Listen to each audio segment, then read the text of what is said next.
نحمده ونستعينه ونستغفره ونؤمن به ونتوكل عليه ونعوذ بالله من شرور أنفسنا ومن سيئات أعمالنا من يهده الله فلا مضل له ومن يضلل فلا هادي له أشهد أن لا إله إلا الله وحده لا شريك له وأشهد أن محمدا عبده ورسوله أرسله بالهدى ودين الحق ليظهره على الدين كله ولو كره المشركون اللهم صل على محمد وعلى آل محمد كما صليت على إبراهيم وعلى آل إبراهيم إنك حميد مجيد اللهم بارك على محمد وعلى آل محمد كما باركت على إبراهيم وعلى آل إبراهيم إنك حميد مجيد أما بعد فإن خير الكلام كلام الله وخير السنن سنن محمد صلى الله عليه وسلم وشر الأمور محدثاتها وكل محدثة بدعة وكل بدعة ضلالة أيها الإخوة والأخوات أوصيكم وإياي أولا بتقوى الله أعوذ بالله السميع العليم من الشيطان الرجيم ومن آياته أن خلق لكم من أنفسكم أزواجا لتسكنوا إليها وجعل بينكم مودة ورحمة إن في ذلك لآيات لقوم يتفكرون സത്യവിശ്വാസികളെ വിശ്വാസികളെ അല്ലാഹുവിൻ്റെ വിധികളും വിലക്കുകളും ജീവിതത്തിൻ്റെ എല്ലാ മേഖലകളിലും കഴിവിൻ്റെ പരമാവധി കാത്തു സൂക്ഷിച്ചുകൊണ്ട് ഇപ്പോഴുള്ളതിനേക്കാൾ കുറെ കൂടി നല്ല ജീവിതം നയിച്ച് സ്വർഗത്തിലെത്താൻ ശ്രമിക്കണം എന്നെന്നെയും പിന്നെ നിങ്ങളെയും ഉണർത്തുകയാണ്. 2023 വേൾഡ് ഹാർട്ട് ഫെഡറേഷൻ്റെ ഒരു റിപ്പോർട്ടുമായി ബന്ധപ്പെട്ട് നാട്ടിൽ നടക്കുന്ന ചർച്ചയുടെ ഭാഗമായി കഴിഞ്ഞ ആഴ്ചയിൽ കുറച്ച് കാര്യങ്ങൾ നമ്മൾ സംസാരിച്ചു. ഭർത്താക്കന്മാരായ ആളുകൾ നേരിടേണ്ടി വരുന്ന പ്രയാസങ്ങൾ ആയിരുന്നു ആ വിഷയം. ഭാര്യമാരുടെ ഭാഗത്തു നിന്ന് ശ്രദ്ധക്കുറവ് മൂലമോ വിവരക്കേട് മൂലമോ അവിവേകം മൂലമോ സംഭവിച്ചു പോകുന്ന അത്തരം തെറ്റുകൾ വരാതിരിക്കാനുള്ള മുൻകരുതൽ എടുക്കാനുള്ള ആവശ്യമായിരുന്നു കഴിഞ്ഞ ഖുതുബയിൽ ഞാൻ വെച്ചത്.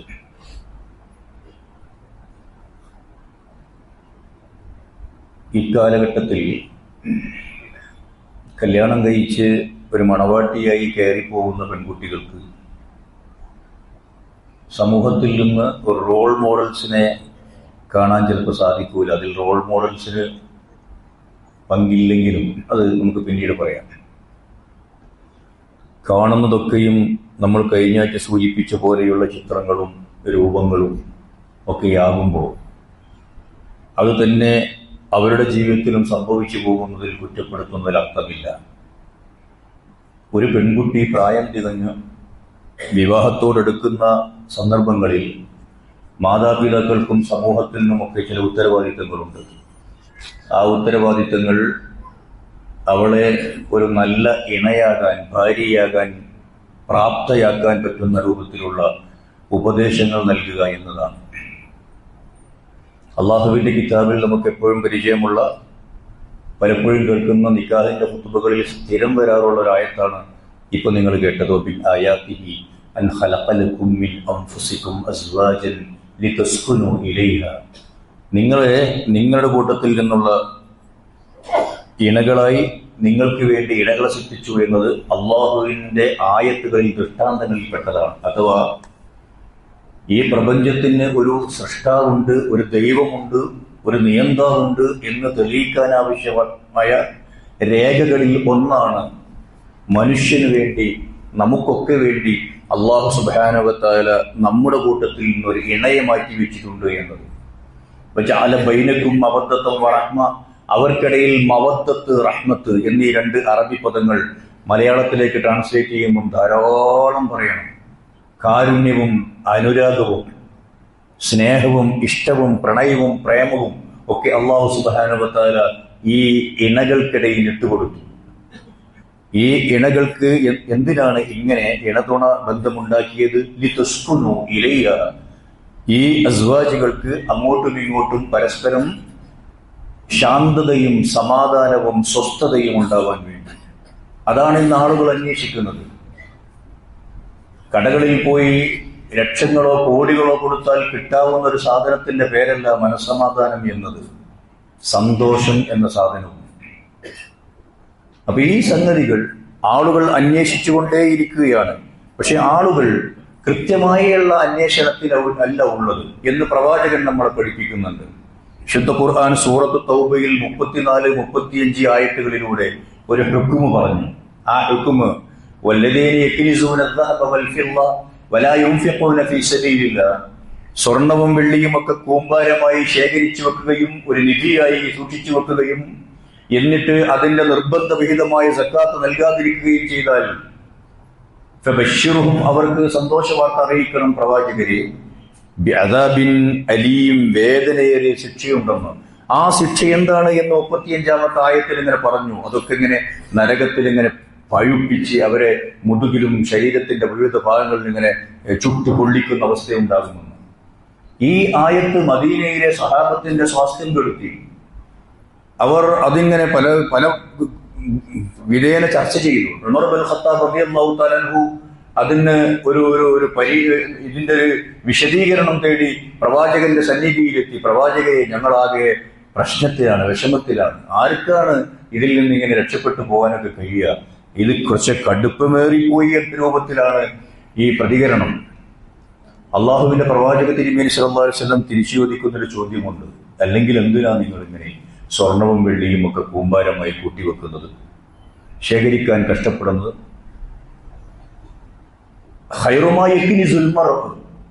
ഒരു മനുഷ്യൻ സംഭരിക്കുന്ന ഏറ്റവും വലിയ നിധി എന്ന് പറയുന്നത് മർഅത്തുൻ സാലിഹത്താണ്.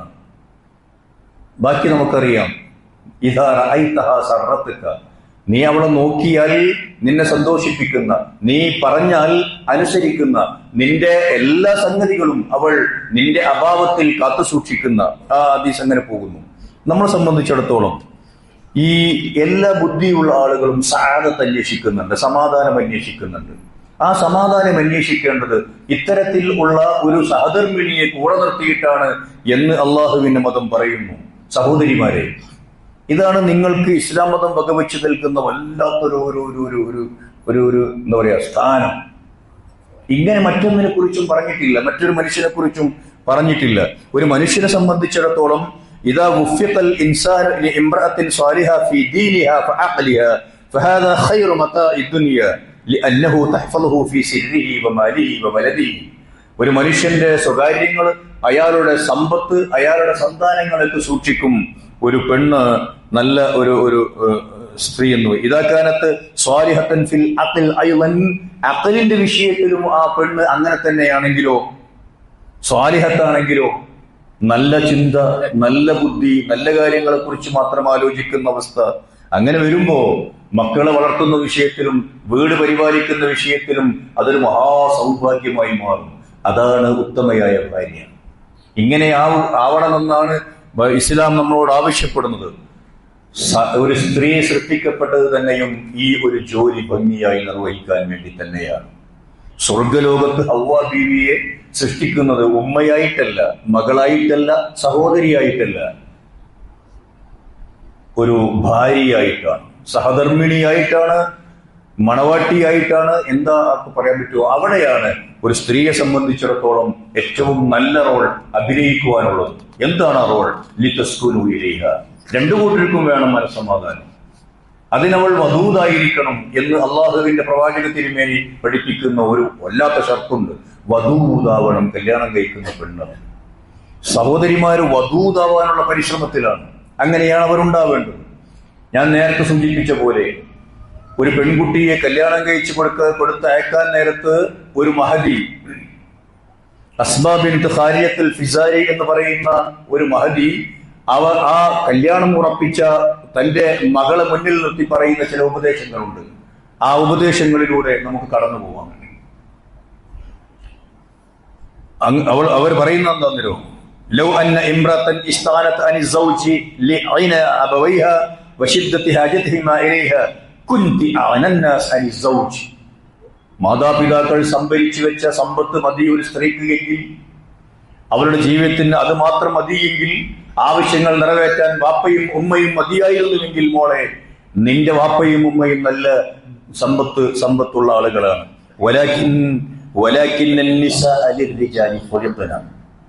പക്ഷെ മോളൊരു കാര്യം ഓർക്കണം, ഒരു സ്ത്രീയെ അള്ളാഹ് പടച്ചത് പുരുഷന് വേണ്ടിയാണ്. ഇങ്ങനെ പറഞ്ഞു കൊടുക്കണം മക്കൾക്ക്.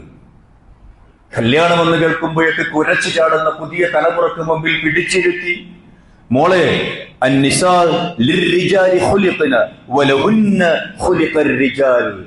അവർക്ക് സാന്ത്വനമേകാനും അവർക്ക് സംരക്ഷണമേകാനും അവരെ തീറ്റിപ്പോറ്റാനും അവർക്ക് മുമ്പിൽ ഒരു സംരക്ഷണത്തിന്റെ കുടയായി അല്ലെങ്കിൽ ഒരു വൻ മരമായി എഴുന്നു നിൽക്കാനും ആണ് പുരുഷനെ പടച്ചത് എന്ന് നീ മനസ്സിലാക്കണം. അതുകൊണ്ട് പുന്നാരം മോളെ, നീ ഇറങ്ങുകയാണ്. ഇതുവരെ നീ ജീവിച്ച ഈ കൂട്ടിൽ നിന്ന് നീ കൂട് വിട്ട് കൂടുമാറുകയാണ്. നീ പോകുന്നത് നിനക്ക് പരിചയമില്ലാത്തൊരു വിരിപ്പിലേക്കാണ്. നീ പോകുന്നത് നിനക്ക് പരിചയമില്ലാത്ത, നീ ഇണങ്ങിയിട്ടില്ലാത്ത ഒരു പുരുഷന്റെ കൂടെ ജീവിക്കാനാണ്. ഓർമ്മ വേണം. അതുകൊണ്ട്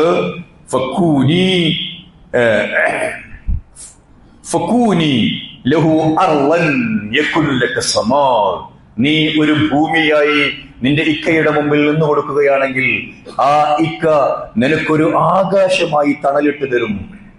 ഓർക്കണം എന്റെ പുന്നാരമോൾ. നീ ഒരു തൊട്ടിലായി, കളിത്തൊട്ടിലായി മാറുകയാണെങ്കിൽ നിന്റെ മുമ്പിൽ വലിയ ഒരു കുത്തബ് മിനാർ പോലെ നിനക്ക് അദ്ദേഹത്തെ കാണാൻ കഴിയും. നീ ഒരു അടിമയായി മുമ്പിൽ നിന്ന് കൊടുത്താൽ, നീ ഒരു അടിമ സ്ത്രീയായി നിന്ന് കൊടുത്താൽ, അവൻ ഒരു അടിമയായ പുരുഷനായി മുമ്പിലുണ്ടാകും. കണക്ക് പറയലും അവകാശവാദങ്ങളും തത്വജ്ഞാനങ്ങളും ഒക്കെ വലിച്ചെറിഞ്ഞ് ഇങ്ങനെ താഴ്മയോടുകൂടി എന്റെ പുന്നാരമ്പോൾ നിന്ന് കൊടുക്കണം.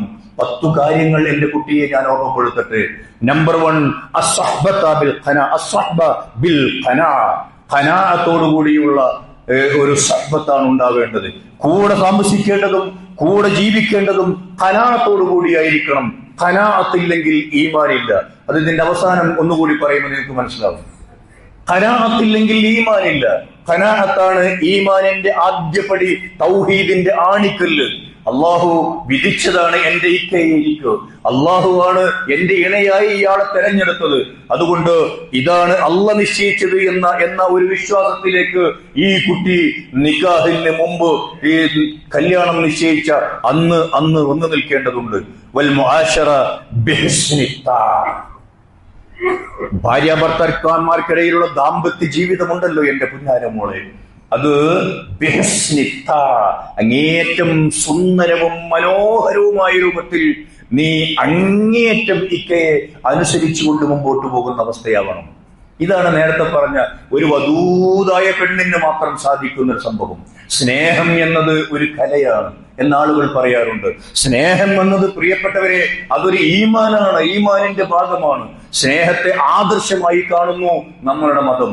എന്നിട്ട് ഓരോ സ്നേഹത്തിന്റെയും എങ്ങനെയായിരിക്കണം അത് അപ്ലൈ ചെയ്യേണ്ടത് എന്ന് കൃത്യമായി പഠിപ്പിക്കുന്നുണ്ട്. അതുകൊണ്ട് ദമ്പതിമാരായ ആളുകൾ സ്നേഹം ഡെപ്പോസിറ്റ് ചെയ്യാൻ ശീലിക്കണം. സ്നേഹം വിഡ്രോ ചെയ്യുന്ന അവസ്ഥയുണ്ടാവരുത്. അതൊന്നൊരു വിഷയമായിട്ട് പറയേണ്ടത്. സ്നേഹം ഡെപ്പോസിറ്റ് ചെയ്യാൻ ശ്രമിക്കാറുണ്ടോ സഹോദരന്മാർ? ഒരു പെൺകുട്ടി ഒരു ഭാര്യയായി കടന്നു ചെല്ലുമ്പം ആദ്യം പഠിക്കേണ്ടത് അതാണ്. വിഡ്രോ ചെയ്തു പോകരുത്.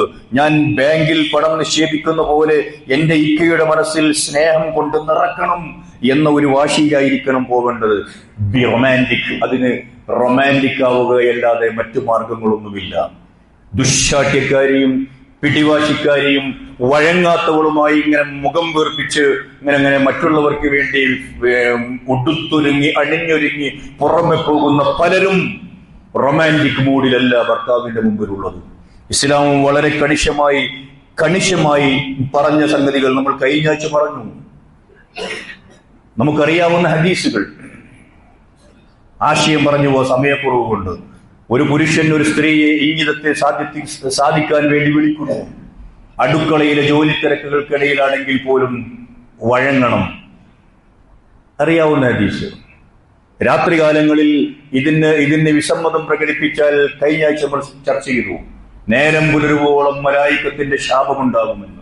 അങ്ങനെ ഈ ഒരു അവസ്ഥയിൽ എങ്ങനെയായിരിക്കണം ഒരു പെണ്ണ് എന്നതിനെ കുറിച്ച് എന്തുമാത്രം കൽപ്പനകളുണ്ട്. എന്തിനാ അത്രമാത്രം കൽപ്പനകൾ? ഞാൻ ആവർത്തിക്കുന്നു കഴിഞ്ഞ ഖുതുബയിലെ ഒരു സെന്റൻസ്. അതാണ് ദാമ്പത്യ ജീവിതത്തിന്റെ അടിക്കല്ല്. യാതൊരു തർക്കവും ആ വിഷയത്തിലില്ല. അതുകൊണ്ട് ബി ക്രിയേറ്റീവ് ഇൻ ബെഡ് എന്ന് പെൺകുട്ടികൾക്ക് പറഞ്ഞു കൊടുക്കണം. അതറിയില്ല പലർക്കും. അതുകൊണ്ട് നല്ല ഒരു ഭാര്യയെ സംബന്ധിച്ചിടത്തോളം അവൾ പരിശ്രമിക്കേണ്ടത് ഭർത്താവിനെ കിടക്കയിൽ എങ്ങനെ തൃപ്തിപ്പെടുത്താമെന്ന് പഠിക്കണം. അത് പഠിക്കാൻ അവൾ ഗവേഷണം നടത്തണം. ഇത് ഇസ്ലാമാണ് ഈ പറയുന്നത്. അതിനാൽ അങ്ങനെ വന്നാൽ അയാൾക്ക് ലൈംഗികപരമായ വിഷയങ്ങളിൽ സംതൃപ്തിയില്ലായ്മ അനുഭവപ്പെടില്ല, ദുഃഖം അനുഭവപ്പെടില്ല, വിഷമങ്ങൾ ഉണ്ടാവില്ല, ടെൻഷൻ ഉണ്ടാവില്ല. അയാൾ ഹാപ്പി ആയിരിക്കും. റൊമാൻസ് അതുകൊണ്ട് തന്നെ ഒരു പ്രധാനപ്പെട്ട ഭാഗമാണ് ദാമ്പത്യ ജീവിതത്തിൽ. നമ്മുടെ പല കുട്ടികൾക്കും അതറിയില്ല. അങ്ങനെയാവാനൊട്ട് ശ്രമിക്കൂല്ല. ഒരു നല്ല ഭാര്യ അത് നിലനിർത്താൻ സജീവമായി ശ്രമിക്കണം. റൊമാൻറ്റിക് ആയ ആശയങ്ങൾ അതുപോലെ തന്നെ ആശ്ചര്യങ്ങൾ ആസൂത്രണം ചെയ്തുകൊണ്ടേയിരിക്കണം. വാത്സല്യം പ്രകടിപ്പിക്കണം. ബന്ധം ആവേശകരവും അടുപ്പവും നിലനിർത്താനുള്ള ബന്ധത്തിലെ ആവേശവും അടുപ്പവും നിലനിർത്താനുള്ള വഴികളിൽ മർമ്മപ്രധാനമായ അത് തന്നെയാണ്. അതുകൊണ്ട് തന്നെ പ്രണയം വർദ്ധിപ്പിക്കുവാനുള്ള ട്രിക്കുകൾ തന്റെ സഹധർമ്മിണിയിൽ നിന്നുണ്ടാകുന്നത് കാണുന്ന ഒരു ഭർത്താവിനെ സംബന്ധിച്ചിടത്തോളം നിരന്തരമായ സ്നേഹവും അഭിനിവേശവും ആവേശവും വർദ്ധിച്ചു വരുന്നൊരവസ്ഥയുണ്ടാകും. ഇതാണ് ദാമ്പത്യ ജീവിതത്തിൽ പെൺകുട്ടികൾ നന്നായി അവരെ പറഞ്ഞ് മനസ്സിലാക്കി കൊടുക്കേണ്ടത്. ഈ ഉമ്മ മകളോട് പറയുന്ന മൂന്നാമത്തെ പോയിന്റ്, മോളെ, നീ അദ്ദേഹത്തിന്റെ കണ്ണിന്റെയും കാതിന്റെയും മൂക്കിന്റെയും ടേസ്റ്റ് അറിയണമെന്നാണ്. അതിന്റെ സ്ഥാനങ്ങൾ മനസ്സിലാക്കണം, ടേസ്റ്റ് അറിയണം. നിന്നിൽ നിന്ന് നല്ല നല്ല നല്ല സുഗന്ധമല്ലാതെ അയാൾ വാസനിക്കാൻ ഇടവരരുത്. നിന്നിൽ നിന്ന് മനോഹരമായ പദങ്ങളല്ലാതെ അയാൾ കേൾക്കാൻ ഇടവരരുത്. നിന്നെ സുന്ദരിയായിട്ടല്ലാതെ നിന്റെ ഇക്ക കാണാൻ ഇടവരരുത്. ഒരു ഉമ്മയാണ് ഈ പറഞ്ഞു കൊടുക്കുന്നത്. നാലാമത്തെ പോയിന്റായി ഉമ്മ പറഞ്ഞു, അയാളുടെ ഭക്ഷണത്തിന്റെ സമയമറിയണം. ഞാൻ ചേർത്ത് പറയുന്നു, സമയവും ടേസ്റ്റും അറിയണം. അദ്ദേഹത്തിന്റെ ഇഷ്ടമറിയണം. ഇഷ്ടമില്ലാത്തത് എന്ത് പഠിക്കണം. സൂപ്പർ ഷെഫാകാൻ ശ്രമിക്കണം. ഒരു ജില്ലയെ അടക്കി ഭരിക്കുന്ന കലക്ടർ പോസ്റ്റ് നിങ്ങൾക്ക് ലഭിച്ചാലും പ്രിയപ്പെട്ട അനിയത്തിമാരെ, നല്ല ഓഫീസിൽ ചെന്നിരിക്കുന്ന സമയത്ത് അല്ലെങ്കിൽ കടകളിൽ ചെന്നിരിക്കുമ്പോ ജോലി സ്ഥലങ്ങളിൽ ചെന്നിരിക്കുമ്പോ രാവിലെ കഴിച്ച പ്രാതലിന്റെ രുചി അവരുടെ നാവിന്റെ തുമ്പിൽ ഉച്ചവരെയും ഉണ്ടാവണം എന്ന രൂപത്തിൽ ഭക്ഷണ പദാർത്ഥങ്ങൾ പാകം ചെയ്യണം. എത്ര വലിയ ക്രൂര മനസ്സുള്ള ഭർത്താക്കന്മാരെയും നിങ്ങൾക്ക് ഒരു കൊച്ചുകുട്ടിയെ പോലെ അനുസരണയുള്ളമായി മുമ്പിൽ നിർത്താനുള്ള ഏറ്റവും പ്രധാനപ്പെട്ട ഒരു ആയുധമായി നിങ്ങളുടെ ഭക്ഷണത്തിന്റെ ടേസ്റ്റിനെ മനഃശാസ്ത്രജ്ഞന്മാർ പറയുന്നത് എന്തുകൊണ്ടാണ് എന്ന് പഠിക്കണം. ഒരു നല്ല ഭാര്യയാകാനുള്ള ഏറ്റവും പ്രധാനപ്പെട്ട സമീപനം നിങ്ങളുടെ ഭർത്താവിന്റെ വയറിനെ സന്തോഷിപ്പിക്കുകയാണെന്ന് സൈക്കോളജിയിൽ ആളുകൾ പറയുന്നു. അതൊരു സംഗതിയാണ്. അതുകൊണ്ട് തന്നെ നമ്മളെ സംബന്ധിച്ചിടത്തോളം അയാളെ രുചി മുകുളങ്ങൾ നന്നായി ടേസ്റ്റ് നിങ്ങൾ അറിയാൻ സാധിക്കണമെന്ന് സൂചിപ്പിക്കുകയാണ്. ഇതൊന്നും പലപ്പോഴും ആളുകൾ ശ്രദ്ധിക്കാറില്ല. ഇനിയുള്ള കാലഘട്ടത്തിൽ ഒരു ഭാര്യയുടെ കൈപുണ്യം ഭർത്താവിന് അനുഭവിക്കാനാവുമോ എന്നറിയില്ല. കാരണം അത് അപ്പുറത്തെ മന്തിക്കടയിലെ ആളുകളുടെ കൈപുണ്യമോ അല്ലെങ്കിൽ അപ്പുറത്തെ ഹോട്ടലിലെ റെസ്റ്റോറന്റുകളുടെ ആളുകളുടെ സംഗതിയോ ആയി മാറുകയാണ്. അള്ളാഹുവിന്റെ പ്രവാചകന്റെ ജീവിതത്തിൽ ഇങ്ങനെ പ്രവാചക തിരുമേനി സല്ലല്ലാഹു അലൈഹി വസല്ലമയുടെ ഭാര്യമാരുണ്ടാക്കി കൊടുക്കുന്ന ഭക്ഷണത്തെ കുറിച്ച് പറയുന്നില്ലേ? ഉണ്ട്. എന്നിട്ട് അതിന് പ്രവാചക തിരുമേനി പ്രോത്സാഹനം നൽകുന്ന തിരിച്ചു പറയുന്നത് കാണുന്നില്ലേ? ഉണ്ട്. നമ്മളതൊന്നും വായിക്കാറില്ല. വായിക്കാറ് ഞാനേതായാലും കെട്ടിക്കൊണ്ടുവന്നില്ലേ, ഓൾവിടെ ഉണ്ടാവൂലേ എന്ന ക്രമത്തിൽ പുരുഷനും അതൊക്കെ മതി എന്ന ക്രമത്തിൽ സ്ത്രീയും പോയാൽ സംഗതി അപകടം ചെയ്യും. 5ാമത്തെ ഉപദേശം ആ ഉമ്മ നൽകി, അയാൾ കിടന്നുറങ്ങുമ്പോ നീ സ്വസ്ഥത നൽകണം എന്ന്. വിശപ്പ് കൊണ്ടുണ്ടാകാവുന്ന പ്രശ്നങ്ങൾ ഉണ്ടാക്കുന്ന ഇടങ്ങേറ് പോലെ തന്നെയാണ് ഈ ഉറക്കം നഷ്ടപ്പെടുത്തുമ്പോ, തടസ്സപ്പെടുത്തുമ്പോ ഉണ്ടാകാവുന്ന പ്രയാസങ്ങളും കോപവും എന്ന ഉമ്മ പറഞ്ഞു കൊടുക്കുക. അതുപോലെ 6ാമത്തതായി പറഞ്ഞു, അവിടെ എത്തുമ്പം നിനക്ക് ഒരു ഉപ്പയും ഒരു ഉമ്മയും വേറെ ഉണ്ടാകും. ഭർത്താവിന്റെ സഹോദരങ്ങളും സഹോദരിമാരും അങ്ങനെ ഉണ്ടാകും. അതൊരു കുടുംബമാണ്, നിന്റെ കുടുംബം. ആ കുടുംബത്തിലെ അംഗങ്ങളെയും ആ കുടുംബത്തെ പരിചരിക്കുന്ന ആളുകളെയും ആ കുടുംബവുമായി ചുറ്റിപ്പറ്റി ജീവിക്കുന്ന ആളുകളെയും നന്നായി ബഹുമാനിക്കുവാനും കാണാനും പരിചരിക്കുവാനും അവരുടെ കൂടെ നിൽക്കാനും എന്റെ പുന്നാരമോൾക്കാവണം. അതുപോലെ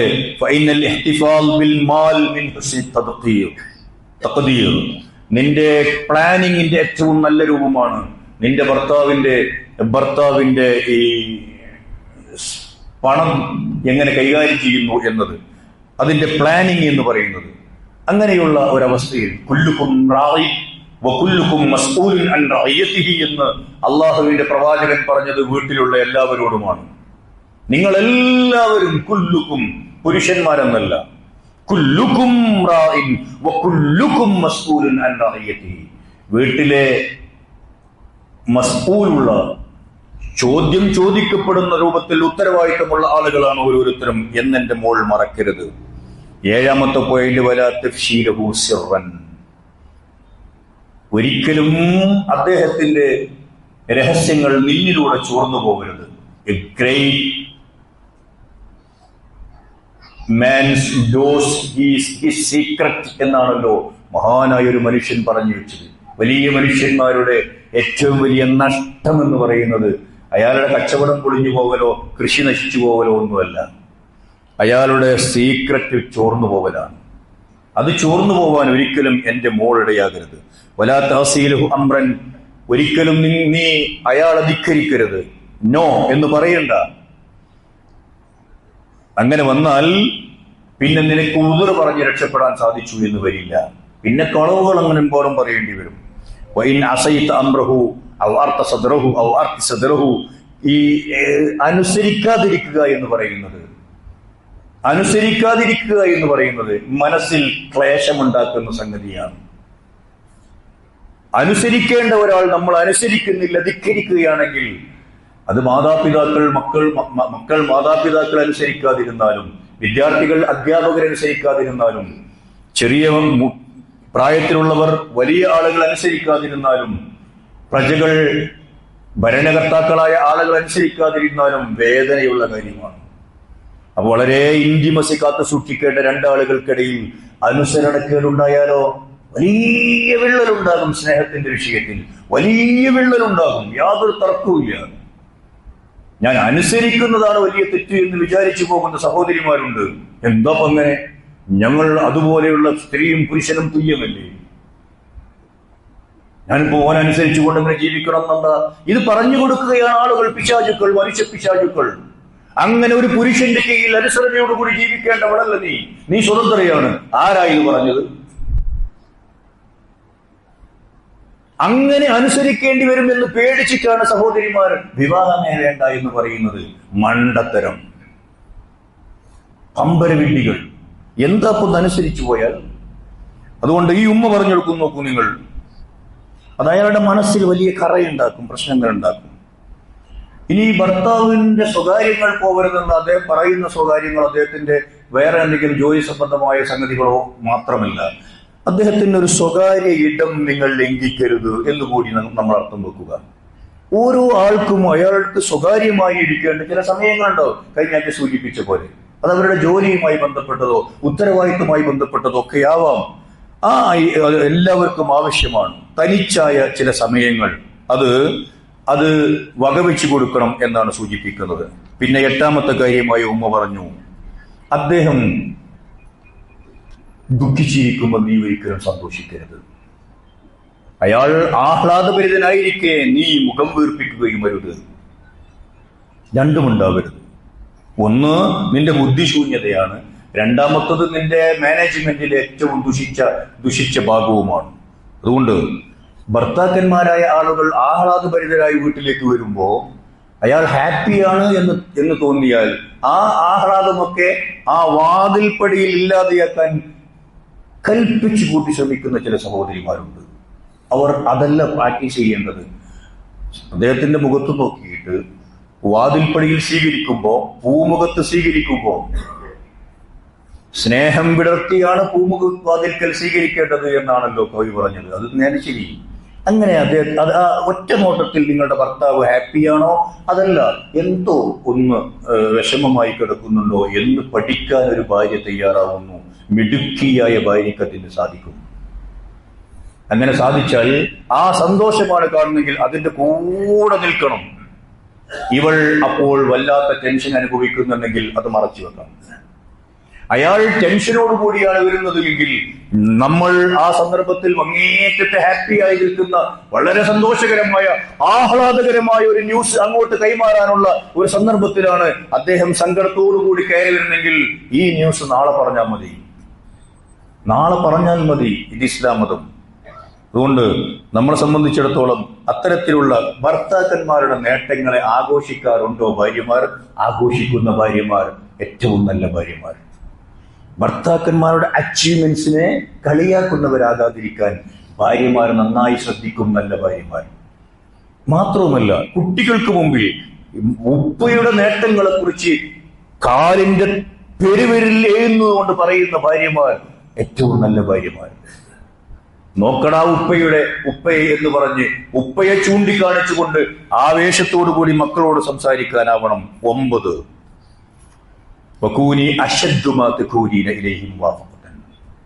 വളരെ പ്രധാനപ്പെട്ട ഒരു പോയിന്റാണ്.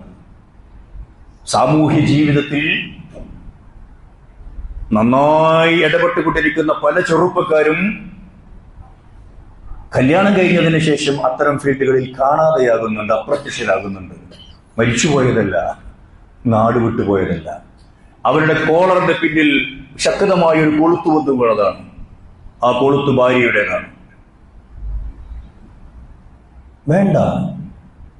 പിന്നെ സാമൂഹിക ജീവിതം, മതജീവിതം, സാംസ്കാരിക ജീവിതം, രാഷ്ട്രീയ ഒന്നുമില്ലാത്തൊരവസ്ഥ ഉണ്ടാകാം. ഇത് സൂചിപ്പിക്കുന്നത് ഭർത്താവിനെ സംബന്ധിച്ചിടത്തോളം അങ്ങനെ വന്നാൽ മോളോട് ഉമ്മ പറഞ്ഞെന്താന്നറിയോ, യക്കുനിലേക്ക്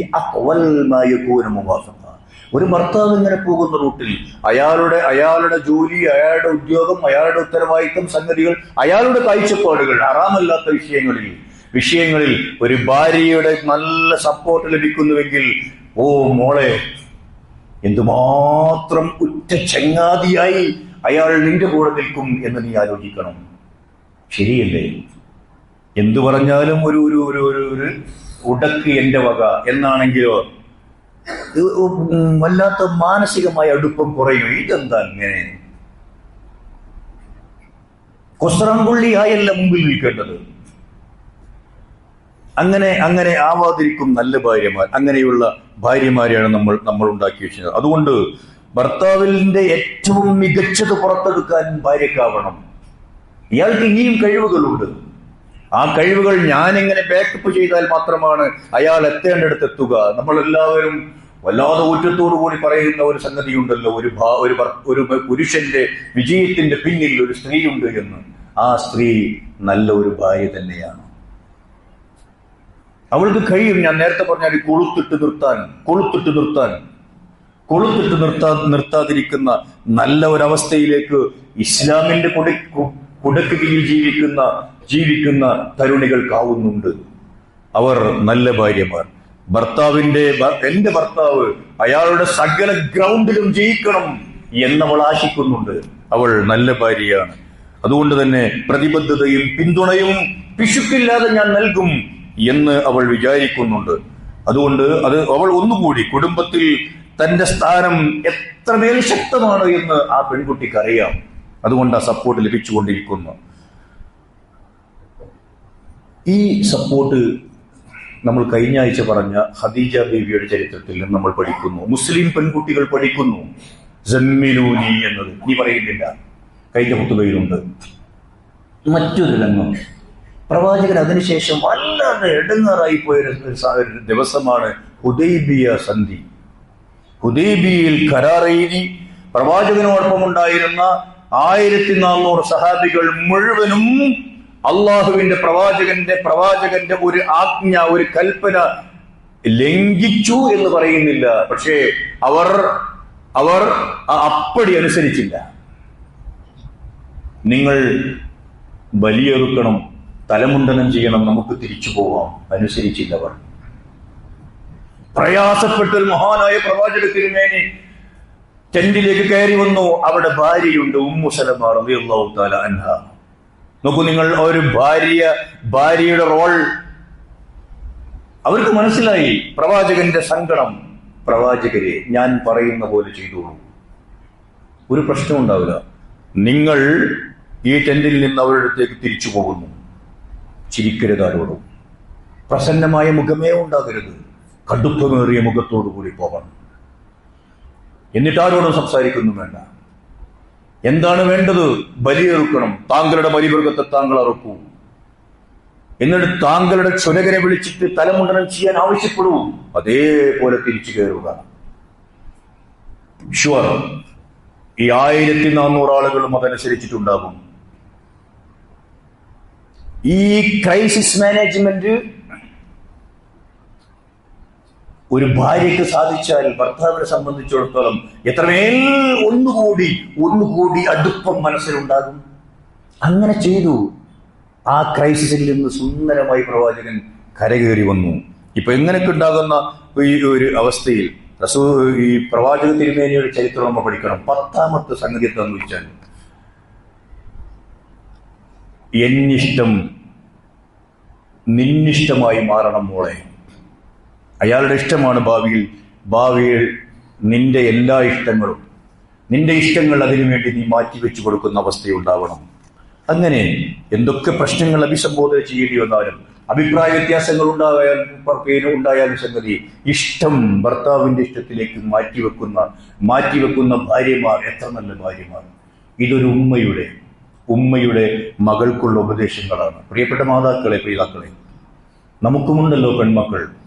ഈ പ്രത്യേക കാലഘട്ടത്തിൽ പ്രത്യേകിച്ചും നമ്മൾ ഇത്തരത്തിലുള്ള കാര്യങ്ങൾ അവരെ പഠിപ്പിക്കാനുള്ള തന്ത്രങ്ങളുമുണ്ട് എന്നാലോചിക്കണം. അല്ലാഹു സുബ്ഹാനഹു വ തആല സഹായിക്കുമാറാകട്ടെ.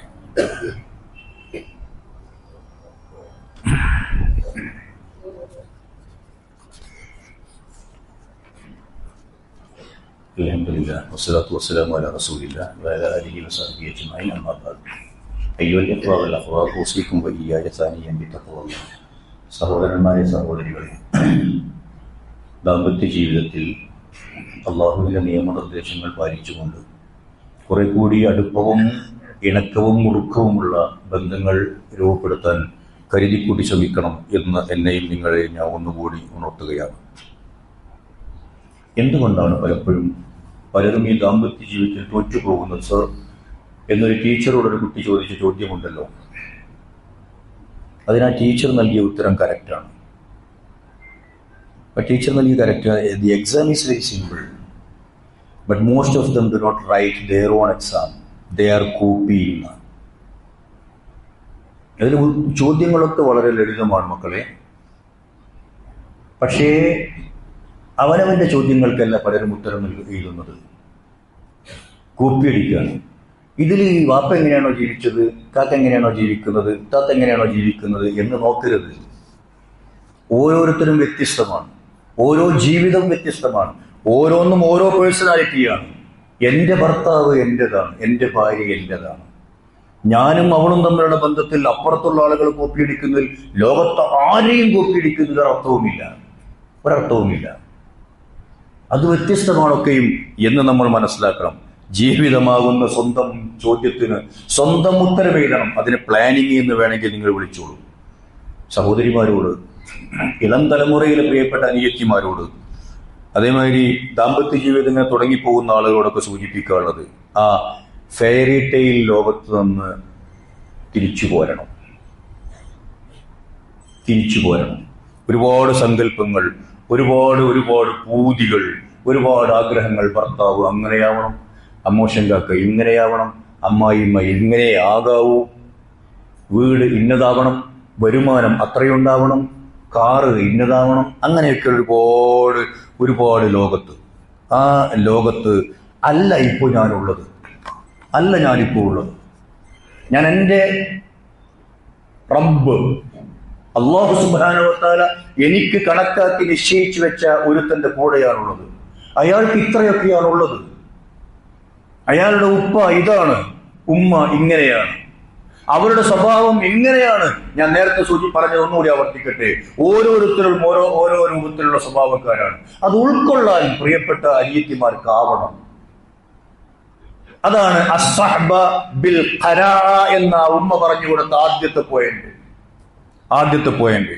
അങ്ങനെ ഉള്ള ഒരു അവസ്ഥയിൽ ജീവിച്ചു പോയാൽ സന്തോഷം എന്ന് പറയുന്ന ഒരു സാധനം ഉണ്ടാകും. ഒരു ആനന്ദ സാമ്രാജ്യം തീർത്ത് പ്രിയപ്പെട്ട അനിയത്തിമാരെ, നിങ്ങൾക്കതിലെ റാണിയായി ഈ ലോകത്ത് വിലസാനാവും. മരിച്ചു എന്നാൽ പരലോകത്ത്, പെണ്ണേ, നീ ഇഷ്ടപ്പെടുന്ന വാതിലിൽ ഏതാണോ നിനക്കിഷ്ടം ആ വാതിലിലൂടെ കടന്നോളൂ സ്വർഗത്തിലേക്ക് എന്ന് അവിടെ നിന്ന് വിളിച്ചു പറയുന്ന അവസ്ഥയും ഉണ്ടാകും.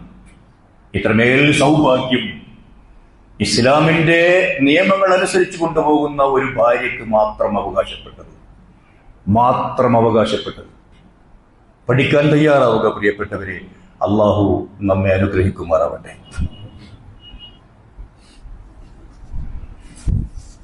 ഇന്ന് നമ്മള് സാമൂഹ്യക്ഷേമ ഫണ്ടാണ് പിരിക്കുന്നത്. ഈ ഫണ്ട് കൊല്ലത്തിൽ അപൂർവമായ ചില സന്ദർഭങ്ങളിൽ മാത്രം കേൾക്കുന്ന ഒരു പിരിവാണ്. അഥവാ 5 വെള്ളിയാഴ്ച വന്നെങ്കിൽ മാത്രമേ ഈ കലക്ഷൻ നടത്താറുള്ളൂ. അതുകൊണ്ട് എപ്പോഴെങ്കിലും കിട്ടുന്ന സാമൂഹ്യക്ഷേമ പ്രവർത്തനങ്ങൾക്ക് വേണ്ടി ഉപയോഗപ്പെടുത്തേണ്ട ഒരു വലിയ ഫണ്ട് എല്ലാ മാസവും നമ്മൾ പിരിക്കുന്നില്ല. എപ്പോഴെങ്കിലും മാസങ്ങളിൽ എപ്പോഴെങ്കിലുമാണ് പിരിക്കുന്നത് എന്ന ഒരു ഗൗരവം ഇതിൽ കാണുകയും ആ രൂപത്തിൽ ഇതിന് സംഭാവന അർപ്പിക്കുകയും ചെയ്യണം എന്ന് ഉണർത്തുകയാണ്. നാളെ 2 പരിപാടികൾ. ഒന്ന് MGM അറിയിച്ചതാണ്, കുടുംബസംഗമം. വേളക്കാടൻ സാദത്തിന്റെ വീട്ടിൽ വെച്ച് 4 മണിക്ക് MGMന്റെ ഒരു ക്യാമ്പുണ്ട്. അതുപോലെ തന്നെ മാരിം യേശും കക്കാട് കരിമ്പിൽ അങ്ങാടിയിൽ KNMന്റെ ഡിസ്ലൈവ് പ്രഭാഷണവും നടക്കുന്നു. കഴിയുന്ന ആളുകൾ ഈ 2 പരിപാടികൾ സംബന്ധിക്കണം എന്ന് ഓർമ്മപ്പെടുത്തുകയാണ്. അല്ലാഹു സുബ്ഹാനഹു വ തആല അള്ളാഹുവിന് ഇഷ്ടപ്പെട്ട രൂപത്തിൽ ജീവിക്കുന്ന നല്ല ആളുകളുടെ കൂട്ടത്തിൽ നമ്മെ ഉൾപ്പെടുത്തി അനുഗ്രഹിക്കുമാറാകട്ടെ. അള്ളാഹു ഏൽപ്പിച്ച അമാനത്തുകൾ കൃത്യമായി നിർവഹിക്കുന്നവരിൽ അള്ളാഹു നമ്മെ ഉൾപ്പെടുത്തുമാറാകട്ടെ. നമ്മുടെ ജീവിതത്തിൽ, കുടുംബ ജീവിതത്തിൽ വന്നു പോകുന്ന വീഴ്ചകൾ ഇല്ലാതെയാക്കാൻ പരിശ്രമിക്കുന്നവരുടെ കൂട്ടത്തിൽ അള്ളാഹു നമ്മെ ഉൾപ്പെടുത്തുമാറാകട്ടെ.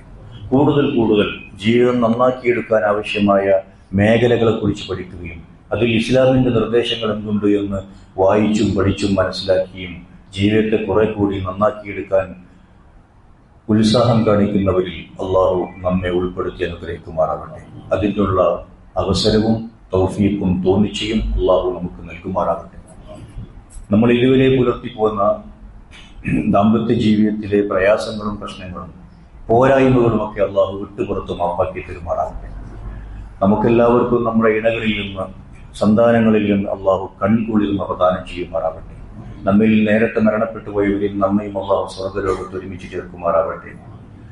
ജീവിതത്തിലെമ്പാടും പ്രയാസങ്ങൾ അനുഭവിക്കുന്ന, മാനസികമായി തീറ്റുന്ന ആളുകൾക്ക് അള്ളാഹു സൗഖ്യം നൽകി അനുഗ്രഹിക്കുമാറാകട്ടെ. നമ്മുടെ കൂട്ടത്തിലെ രോഗികൾക്ക് അള്ളാഹു ശിഫ നൽകി അനുഗ്രഹിക്കുമാറാകട്ടെ.